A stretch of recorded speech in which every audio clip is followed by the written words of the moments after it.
আজকে আমি সকালবেলায় অনেক খুশি, তার জন্য তোমরা আমার হাসি খুশির মুখটা দেখতে পাচ্ছ। আর আজকে তো সানডে, তোমাদের দাদাভাই কাজে লেগে গেছে বলতে আমি ইলেকট্রিক কেটলিতে জল গরম করতে গিয়ে বাড়ির পুরো লাইন উড়িয়ে দিয়েছি। মানে কি হয়ে গেছে জানি না। তো তোমাদের দাদাভাই এখন লাইন ঠিক করছে আর আমি ভিডিও করছি, আমি হাসছি। তোমাদের দাদাভাই আমাকে বকছে আর আমি আবোল তাবোল বলছি। আমি বলছি এর আগে যে করেছিলাম সেদিন তো হয়নি, এটা কি আমাকে দিয়েই হতে লাগে? লাইনটা নষ্ট, মানে যেন সব দোষ আমারই হয়, মানে আমিই যেন কথা শুনি। আর তোমাদের দাদাভাইকে আমি বলছি তোমার একটু ভিডিও করব। তো তোমাদের দাদাভাই কিন্তু বলছে না, আমার ভিডিও করবে না, আমাকে ভিডিওতে নেবে না।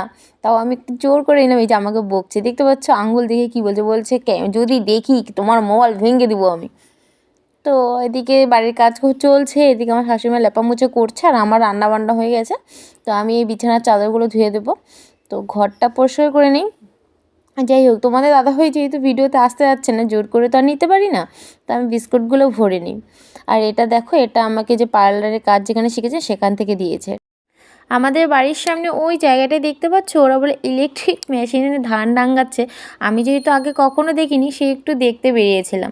আর এদিকে তোমাদের দাদাভাই বারবার ডাকছে মনতাই মনতাই, মানে সমানে ডেকে যাচ্ছে আমাকে। জানো না, তোমাদের দাদাভাই এর আগের দিন তো একটা লেটেস্ট কাণ্ডই করেছে আর কি। যাই হোক, বারবার ডাকছে, আমি তার মধ্যেও খুশি, জানি না কেন।